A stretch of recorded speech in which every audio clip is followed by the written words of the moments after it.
You live this life, I walk this road, and you can talk shit. Gambling with my life, but I refuse to go for nonsense. This the life I chose, this all I know, ain't many options. Vow to tell the truth, I make the rules like I'm Fleece Johnson. Hey, what's up? This is Big Lee with Hustler Spirit. I'm here with the movie star. What's up, Fleece? What's up, big brother? You doing all right? Yeah, I'm doing good. Good. I was having a conversation, and I talked to you about it too, but I was having a conversation with a guy that sent a question in who's getting ready to go to prison. And he asked, he remembered being in elementary school, actually middle school, my fault. It was middle school. And a guy told him when school was out that he was gonna beat him. He was gonna beat him up. And he wanted me to ask you, he remembered him being nervous and watching the clock from lunchtime, which was I think at 11 something, he said, where he couldn't concentrate on his schoolwork or anything, and he was getting ready for after school let out around 3:30. I know you said if somebody said they was gonna do something to you, how you would plan that night and get your weapon together, but what kind of nervousness was you experiencing, and how did you mentally deal with it? First of all, it's nerve-wracking, for real. The threat done being made, dude done said what he's gonna do to me when the gates open. I know he got a weapon. I ain't got none yet. How you know you got one? You just assuming? I know it's tight. Okay. I know it's tight. You know, one of them scary niggas, you know. I always keep weapons right there, you know, scared to death. I ain't got none. And he's bigger than me, stronger. Look like he got a little speed in him. So yeah, I'm worried about that. And I kept trying to, you know, get this talked out. He ain't got no rap. When the gates open, it's on. So anything else I do as far as trying to work it out will make me look weak, you know, in front of people. Only thing I can do is go forward, you know. If I don't come out, then people gonna look at me as a coward. Is that an option, not to come out? Nah, you don't have an option. You better come out. Or you'll get chased off the yard. And your name will just be squashed, man. And so, now, I gotta stay up all night. Cause sometimes them goers down there, they'll hear about something gonna happen. And while you in the bed asleep, open your door at night, let somebody run in there and kill you. You know. So I gotta stay up all night and plan, man. How I'm gonna plan this? I said, he got me on strength. He's bigger than me, faster, stronger. And he got a weapon. I ain't got none of that.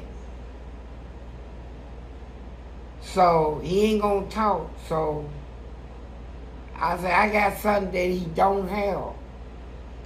Heart. I got more heart than he do, you know. How you know? He's ready for you. He's bigger, got a weapon. I got a heart. I'm gonna show you how I know I got a heart. So it came all the way down to the final you know, my strategy was planned all the way out. You know, if he ain't like he's gonna really get out on me, I'm gonna do a lot of backing up and give the guards time to see the shit, right? You know. What you mean give him time to see it? Yeah, nigga, I use whatever strategy I can to win, man. And so that's a strategy, but it didn't come to that. So when the door opened, I hollered, yeah, he knows what I got behind my back. I said, don't you know what's behind my back? I'm running up on him with one hand behind my back. Ain't nothing in my hand. I said, honey, you want it? So he started backing off. He said, what you got, man? You know, I said, drop what you got in your hands, nigga. Fight me like a man, I'll drop this, nigga. He dropped his shit. I ran up on him just straight up, man. And I got it. I whooped it. But, you know, here's the thing. Planning, that's just one out of hundreds of battles I had to fight, man, where it can't be worked out. You know, it's a fight coming. And you can't go to sleep because no, at that particular point, no. the guards hated you. Yeah, they did. My fault. The guards hated you, and you didn't know if they was going to be working with them or not and let them in on you. Well, I had one time, I was on the walk, and this dude named Charles Hicks, you know, we had words earlier.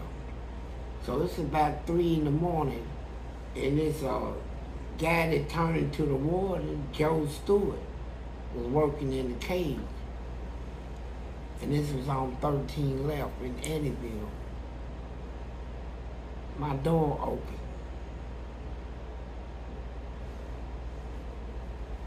So I had a little mirror, a little broken piece of mirror. I stuck and looked down the house. I heard a crash gate open too. This dude, Charles Hicks, went out there, and I watched him get a mop bucket of boiling water. I could see the steam coming out of it. Yeah, you told us about it. Go ahead with the story though. But here's the thing. When he got to my cell, I was holding a mattress up. He didn't get nothing. But I ended up destroying him. But planning, see, you don't want, you know, after you fight so many battles, you realize that you don't want nobody to come back. You don't want no, I got to fight you tomorrow. I got to walk around and watch my back. So,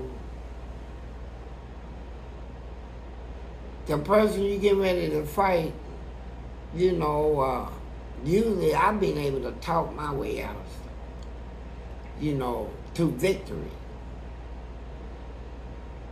Tell what your name was that, I'm not trying to fight him. You sending word back to him? Yeah, I'm not trying to fight him. Doesn't that show weakness? No, everybody already know what I'm going to do. I'm going to destroy him. He just don't know. He goes for it. And, man, we should be able to work his stuff out without going through all that. And I sat back and wait for a response, and here it comes. So now he won't talk. But when I get real close up on him, I take him down. And you gotta have, you know, just to plan. I mean, it's you know, you sitting there planning hours of preparation. Because, you know, the guards, the inmates can't say nothing. Because they be looked upon as a rat.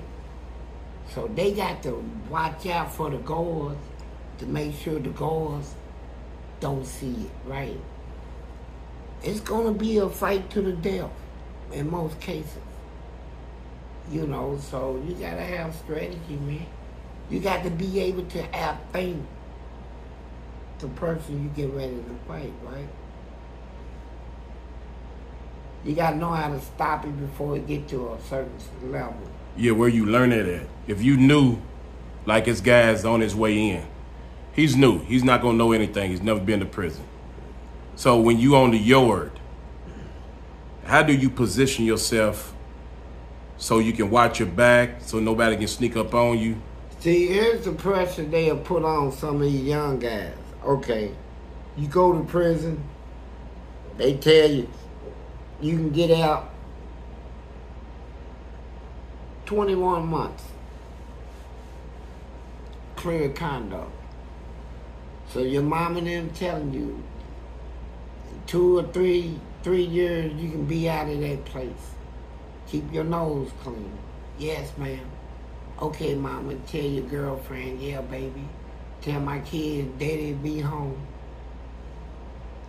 So you try this little thing they used to do, go to church. What does church do? Well, as far as security. Well, church keep you away from the inmates on the yard. Oh, yeah? Yeah, people used to hide in church to escape being on the yard. And, you know, use church. So church and then a whole bunch of programs they don't have to go after. Yeah, people are used to respect them. He goes to church, so don't nobody mess with him, right? So, but it's all changed now. So they go in church looking for him. Now, when they find out you got a lot to lose, here's somebody that want to go home. He knows if he gets in trouble, keep getting in fights, he ain't going home. He gonna end up doing all his time. So you tell him that. Say, look, I want you to run with me. He said, nah, I ain't running with nobody. He said, man, we're gonna fight. And he fight you. Go and break it up, you go to the hole. Write your people, tell them I got a write off for fighting dude that fought me and I got to fight this and that. You get out of the hole, you think it's over with, he runs up on you again. Come on, man, let's do this again. And y'all get to fighting. And you like, and dude be getting some good licks in on you. Almost knocked you out and stuff. Had you in a chokehold. Go up, broke it up. You go back to the hole. And you like, damn, I got 2 write-ups in a month, man. You go to court, call, them people already know what's going on. They let y'all both back out at the same time. Before you even undress, here he come again. Ain't nobody around. Inmates say, go ahead, man. Go ahead, man. And he start fighting. This time he get you on the ground, get you in the chokehold. You like, shit, okay, are you gonna run with me or what? I choke your ass out and all that shit. Yeah, what's this about? I'm gonna tell you what's it's about. First of all, nigga, you can't whoop me. Then let you up, knock you down again, let you up. Then go get your stuff, go to your cell. Everybody else leave. He's locked in the cell with you. Everybody else gone. I already know what he gonna do. He already got you. But here's the point. These guys, y'all come in prison and y'all don't even have a plan, man. How can you plan if you don't know? You know, then maybe they haven't talked to a Fleece or something like that and they just don't know. I'm gonna tell you what's gonna happen. Every time I turn the TV on, I see murder, murder, murder, so-and-so, murder, murder, murder, murder. All these guys is going to prison, and them people's loved ones is in there. See, they waiting on him. Waiting on him to come on in. Yeah, he the one who killed your uncle, man. That's the one that shot your sister. Your girlfriend, man. Or your cousin. And you have no idea what's getting ready to happen to you. And you ain't got a plan. And you don't know. And just out of nowhere, hey man, caseworker, your name, Rodney? Yeah, caseworker's looking for you down there, bro. All right, thank you. Soon you turn that corner, you get stabbed about 18 times. Beat, stabbed, or stuck. Ain't nobody around, ain't no camels or nothing. Stomped and everything. And then motherfucker said, come on, man, let's go. Motherfuckers stick you in the eye, they always try to get your eye, man, because don't nobody want you to come back. Go, change his clothes, take all that blood stuck on them guards, gonna go looking for blood stuff and weapons. They gonna lock the whole place down. So now everybody get rid of shit. And whatever happened to you, one thing for sure, the person that stabbed you, you'll never see him again if you survive. So, I did 40 years in there. I went to prison as a child. So y'all won't get it. A child. I was 14 in jail, 15, hit prison, turned 16. I was raised in that 40 years. Everything I learned from an environment. How to survive was at the top of my list. Top priority. Survival. Do what must be done. I didn't fight fair fights. Ain't nothing fair about somebody bigger than me wanting to fight me, first of all. Ain't nothing fair about if you knock me down, you gonna stomp me. Probably to death. Whoever I'm fighting, to me, you trying to hurt me. You ain't fighting to make me, put me in good health. You fighting to worsen my health. Put me in pain. Take me out of her. I'm gonna fight to survive then. So I'm gonna break every rule. I don't live by nobody's codes. Hey man, do this the right way, man. He ain't gonna have a weapon, so don't you have one. Who you think you talking to? If he ain't got none, that's his fault. I'm gonna split him open. So, I'm not coming to lose, I'm coming to win. And I fight dirty. Cause whoever I fight, they gonna fight me dirty. They gonna, if I fall and hit the ground, they gonna stomp me up out of here. Kick me in the mouth, all that. They ain't gonna look down and, hey, you all right? Man, they gonna take advantage of that. So, that was my fear. I'm not gonna let you get me on the ground. If you make a threat, you threaten me, yeah, police. When these doors open, I'm gonna do this and that. Bruh, think about what you saying, first of all. You don't want me like that. No, I'm sick of your mouth, man. We can talk this out, bro. You know, man to man, can we do that? He said, yeah. He come out, I take half his face off. I ain't with it. Talk that out. So, I learned the key to survival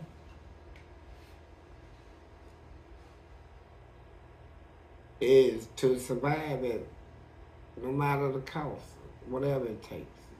Survive. When did you learn that? Because you didn't know that going in. I ain't learned that, but I knew to. When you go in that place and you see people, when you coming in, I seen a man get killed, look. Soon I hit Eddyville.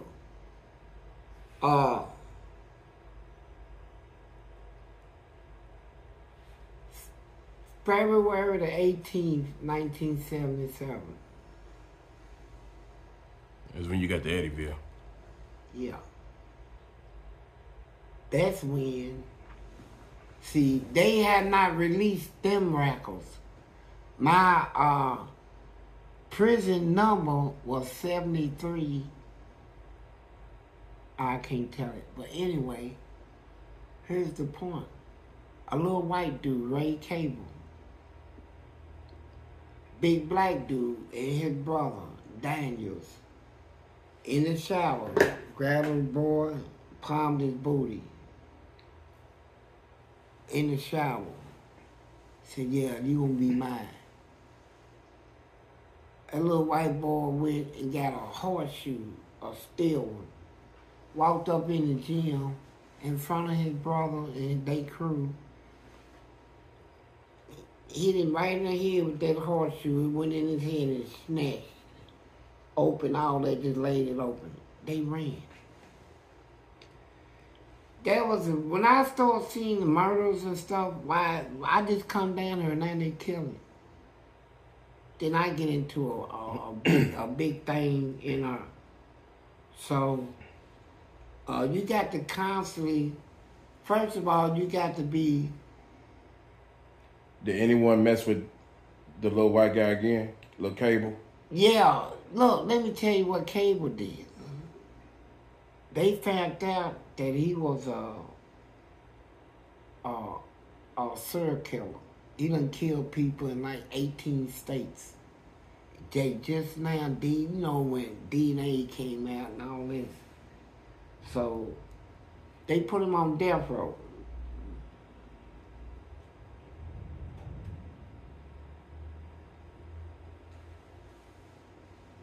On death row, he said he didn't want to be on death row around the people on death row because he felt threatened.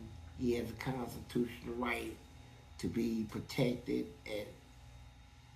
And the guys on death row didn't know he was filing grievances and petitions.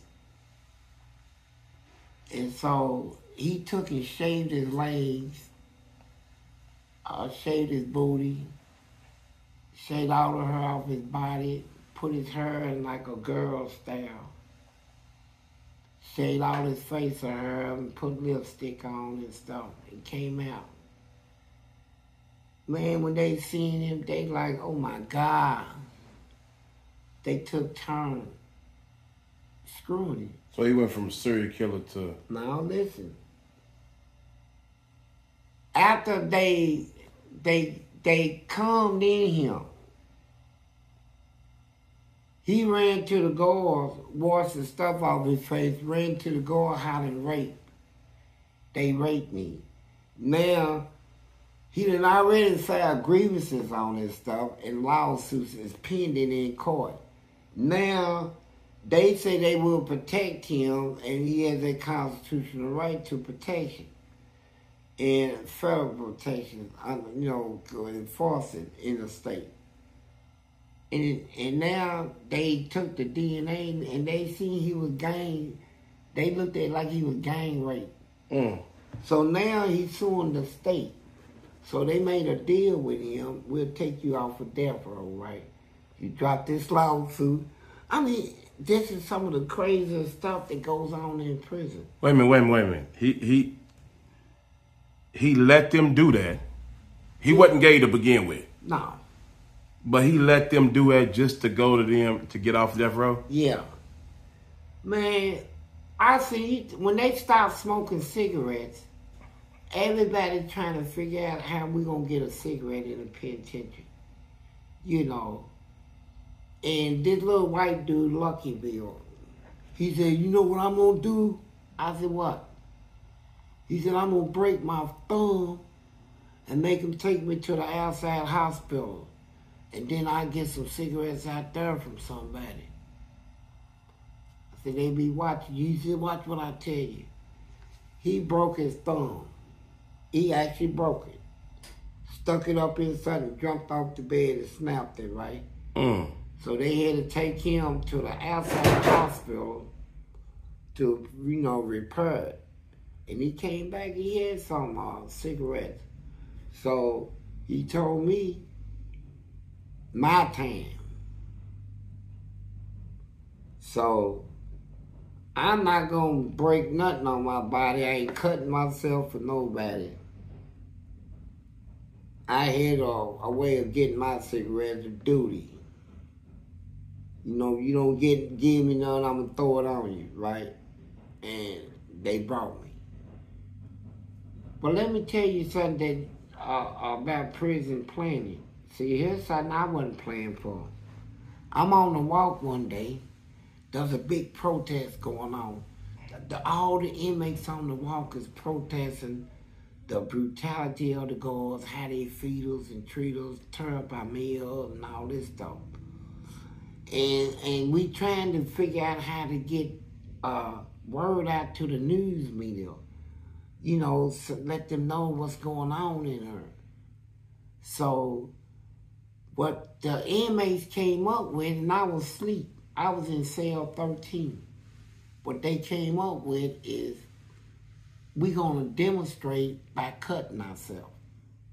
Everybody would take razor blades and cut their arms and stuff like that in protest. It means the nurse got to come over. They got to take you to the hospital and all that, get you fixed up, bring you back, then somebody else doing it.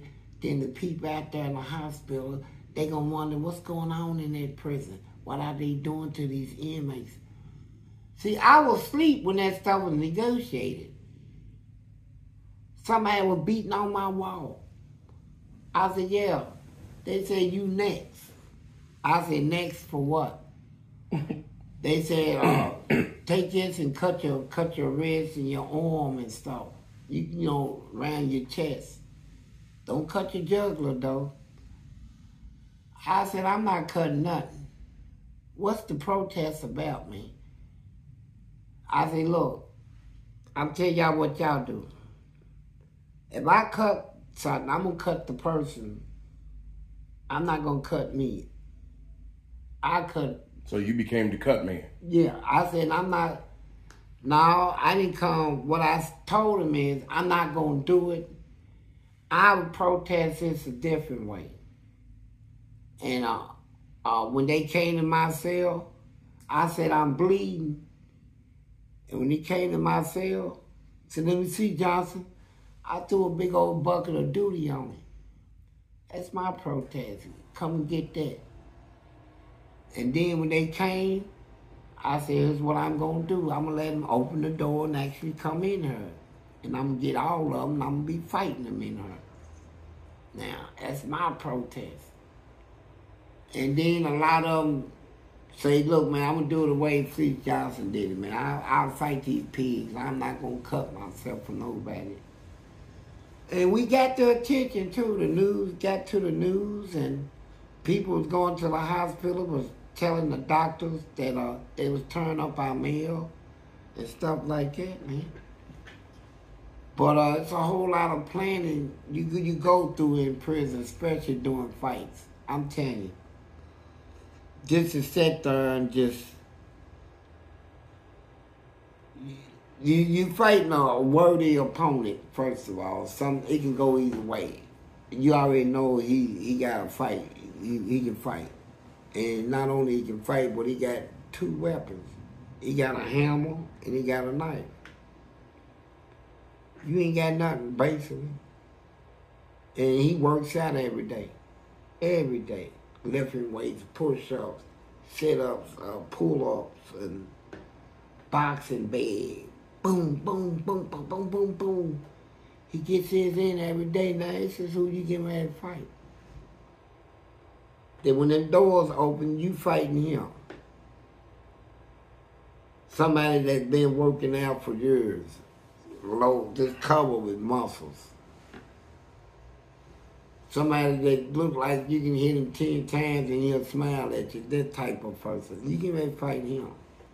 How you gonna whoop him? How you prepare for that? Yeah, how you even prepare mentally? Especially when you just got there. You just got there, you put your stuff in your cell. You go out on the yard. What are you, praying? Don't nobody say nothing to you? Yeah. Oh, yeah? Hell yeah. You terrified? Yeah. You see them looking. They will look at you. And here's what they expect. When you first come in, you go take that shower. You put your stuff in your cell, go get your stuff, go get you a shower. So it's best not to even go take a shower then? If you don't, then they know you scared. Then that's when they gonna zoom in real hard. Next thing they do is find out if you got any peoples there, first of all. Ain't nobody gonna run up on you, try to take you, and not know you can have, your father can be there, or your brother, or something like that, right? So they'll watch you when you go in the shower. They'll go too, right behind you. They want to see how you look back up. You know, what you look up in front and back. You know, them niggas is freaks. They look at both sections. You know, so, and you get in the shower, take your stuff off. You heard somebody else singing,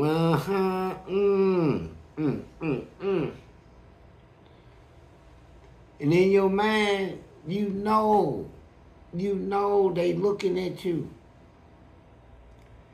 And then they be hard too. They ain't gonna turn around and hide their thing. They gonna stand there and wash up while their thing is hard looking at you. What you gonna say? You don't know what to say. Turn your look the other way. Get out of the shower. Ain't nobody gonna step to you yet. Like I said, they gonna check you out first. When they find out you ain't got no people there, and then your homeboys that you think, well, I got a homeboy here. Your homeboy already been locked up about 3, 4, 5 years now. He's sexually into a lot of sex stuff. And for the first time, he sees you naked. He ain't never seen you like that on the street.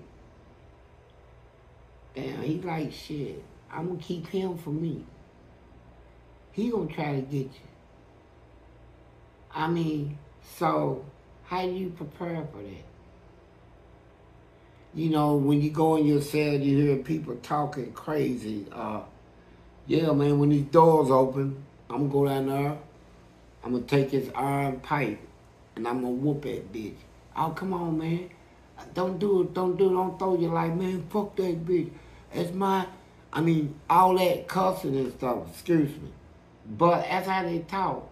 I'm gonna go down there and beat his lover and all that, and you listening to this. And then he hit your wall real hard, kick it, boom. And you quiet, you don't say nothing. See, that's a strategy. Me. So what you supposed to say? Yeah, I'm gonna tell you what I said when it happened to me. He kicked that wall, man. I said, hey, next door. He said, what? What? I said, don't kick that wall no more, that's what. He said, what? I said, you heard what I said, don't kick that wall no more. He said, I said, look, conversation over. Them kind you don't even argue with. You know, you let them figure out what's on your mind all night. You know what I'm saying? And so, in the morning, I already took that porcelain toilet and broke it. And wrapped it up in something like a big old hammer. I split him. Ain't no more talking. So this is what I'm saying. So he kicks the wall to test you, I guess. You tell him don't kick it no more. Why did you automatically go into you was gonna hurt him when you got out? How you know he was gonna approach you? I knew it. I know his type. You know man, they try to do things like they think they slick, man. All them freaks in there, man. You go in there, you like playing basketball. You go out there on the basketball court. They check you and you be backing up. They be hunching up on you. They will hunt you. And you would feel their hardness. And you might stop and he'll smack the ball in your head. Come on, man. What was that, in the 70s? Man, they do it now. People nowadays just don't realize, man, that the freak stuff in prison, it ain't gonna never change. They gonna always want booty. And now you got more people going to prison for murder. So they gonna be in there for a while. They gonna have to get them a wife, man. They gonna have to either be somebody's wife, get a wife. But they gonna mess around. You can count on that. They gonna do all that time. They in the game. Just say it, in the game. You know, they got life sentence and all that. Yeah, I'm gonna stay. Yeah, I don't hear all that old stay strong stuff. Bruh, they gonna do it. They gonna do what they gotta do. And now we got, every time I see the news, murder. So-and-so that committed, killed 2 people, I killed this person or that person is now been sentenced. I said to them, watch this. I said, boy, they just don't know. They just don't know. They can go through a living hell. Yeah. That's what I went through for 40 years. But I made it out. You didn't have to do that for 40 years. No, I didn't. But you know what? How long did it take? Because prison's a revolving door, so it's always somebody new in there. So how long did it take you? How long was it before people was like, hey, don't mess with him? Well, they were like that from the beginning. But when I had my first little fight up in her, but at the same time, you got people in there that really don't care how many times you want to fight. They want to challenge you to see if they can defeat you. They got people in there like that like the Cowboys. I want to shoot out with you to see who's the fastest. Competition. Did you look at people like that? No, I didn't. But they looked at me like that, and I kept wondering why I keep getting challenges, right? Was it because I never even did nothing to do, and they just start stuff. Was right? it because of the homosexual stuff? No, it was because I was winning my fights. And I had like what you call a reputation. And people wanted that reputation to give themselves a reputation. So if they could whoop you, they would have had a name. Yeah, they have a bigger reputation. You know, we took down him. And so that right there, I knew that for a fact. I can't lose. I can't afford to lose in her. You know, if I think I'm going to have a fight with you, if I know we going to fight, ain't no way around it, then I'm going to try to get you first, you know. Did it get worse after you was on TV, on MSNBC, like a Raw? No. By the time I did that, when I could do anything and say anything and walk in place and be respected, you know, I could do anything and be respected in her. I could have been a damn rat in her and walked that yard and still had respect. You know, I done did so much in her, man. I done did so many heroic hero type stuff, fighting them guards and the way I fought and the things I achieved through my battles, you know, that went to help all the inmates. And the way that I was handling weed and whiskey and all that stuff, getting it in, and yeah, make it and helping people go home.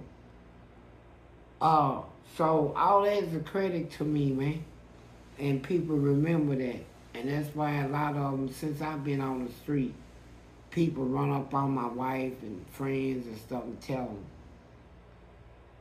them things that I don't tell them. If it wasn't for me, they wouldn't be on the streets, and because I saved their lives and this and that, I done saved people's lives and you know. But I growed up through all that. When I went in prison, I was basically weak. Well, you was young. Young and weak, like everybody else, young and going in there weak. I knew how to shoot a gun, man. But you couldn't fight. Didn't know how to fight. I learned how to fight. And I knew if I was going to survive in there, I got to know how to fight. I got to perfect my punch. I got to get a punch that I know If it connects, it's damaged, you know. And I got to work on that punch. I got to develop it through exercise. Little weightlifting, exercise, and just at one particular area. And I worked that punch, man, at just one area. A lot of people go lift weights, they work their whole body. People that I mess with, we worked areas that we felt we gonna have to use in a fight. Strong legs. I did 3,000 squats a day, every day. For a period of time? Yeah, 3,000 on my legs every day. You know, I started out doing them 100 a set, and when I get to 500, I break it down to 50 a set, and then when I reach 1,000, I stop, go eat lunch, come back, go do the next 1,000. Like breakfast, lunch, and dinner? Yeah, before that day is over, I have 3,000 done. Go take my shower. Kept my legs strong. I needed strong legs to take a punch. You know, you got weak legs, somebody hit you gonna just crumble. And strengthening my legs, also strengthening your core. On the inside, man, it took away nervousness and stuff like that. Just working on my leg took away my nervousness and stuff. So when I go to a fight, I'm not nervous and nothing. And I worked on all that, and so... So it helped your confidence? Yeah, but mainly I had heart. See, a lot of people can have strength and no heart. Don't really know how to use your strength. Scared to use it. Scared of this and that. See, I went into a situation with no fear of consequences. I get you any way I get you. If I see you talking to the warden with your back turned, I'm not going to just walk past you and say, well, after the warden them leave and all this, or me and him going to meet out back. What you going to do because the warden's there? If I know we going to fight and your back is turned, I'm going to split you in front of whoever. I'm going to win this fight. You know, despite the consequences. Yeah, I go to court, pick up some time, so what? I'm going to take you out. You rather pick up more time than... I'd rather pick up time than lose my life. That's what it came down to. Yeah, that's what it came down to me. Because these people in here, man, they get me on the ground, they going to kill me, and they going to get me on the ground. You was that weak? Nah, they was that strong. They was working out before I even came to prison, you know. So you said you was skinny and weak when you first got there. Yeah, it sure was. And I had to develop a little fighting. So when I got into the fight thing, I knew that I had to keep on exercising. And then you watch yourself in conversations like, you get ready to get in the army with somebody, and he's like, hey, Fleece. I said, yeah. What I owe you was 12 books of stamps, and you said I owe you 21 books. I said, yeah. Hey, look, man, I'm just sending you 12. I said, okay. Yeah, take the 12. Well, what about the rest? I already know I'm going to have to whoop him. If you want the rest? No, I'm going to whoop him. You going to whoop him anyway? I'm going to whoop him, yeah. So you might as well keep it or whatever. I'm going to get you. I said, yeah, man. I said, I said, we worked that out. Cool. He said, you cool, Fleece? Yeah, I'm cool, bro. But you're not. Soon I got close to him, I tore him up. After you got your 12? Yeah. Why not just tell him, nah, we not cool. I need my 9. It don't work like that. I'm not going to give nobody a chance to whoop me. If I know we gonna fight. That's not good business, though, for you to tell him, okay, I'll take the 12. Look, I owed it a guy one day.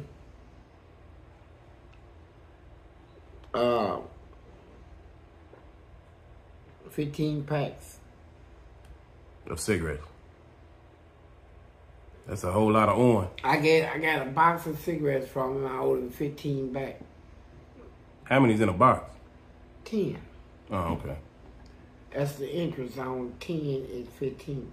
I Mm. mean, five Yeah, packs I'm with you. on 10. He said, Fleece, I don't do business like that. You owe me 2 boxes. He said, I do a double up when it comes to cigarettes. Did you know it when you took them? He running his mouth front in front of his white boys. And they call him Big Debo. For real, that was his name for real. Big light-skinned brother. Muslim.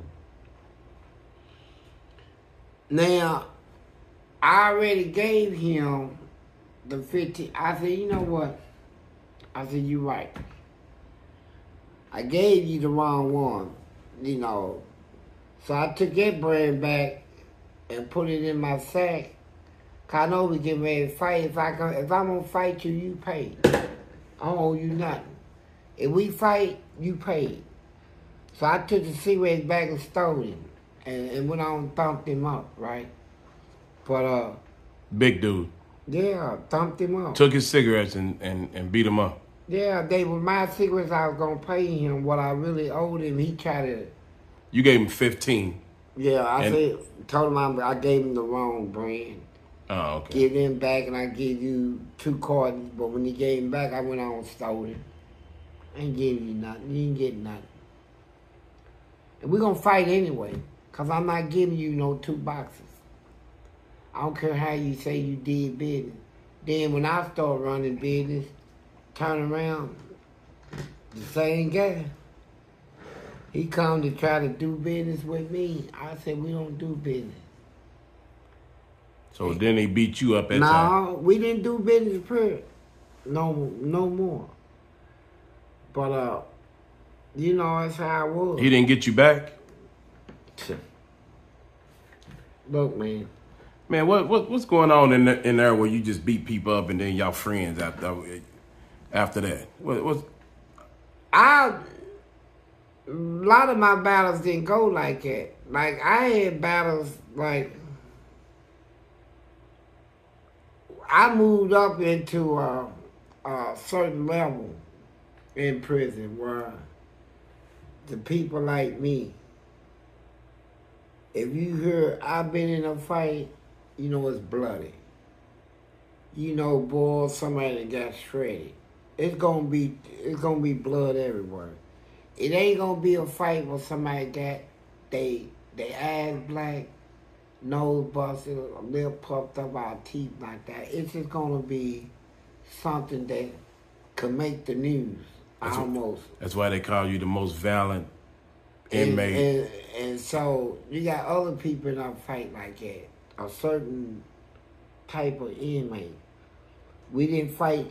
We didn't fight normal fights no more, where people get along with each other and all that. We stopped all that.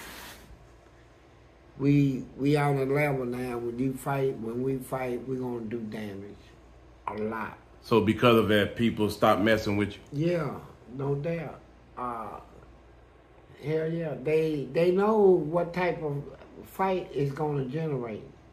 They gonna either have to kill you or you gonna kill them. I mean, who wants to go there?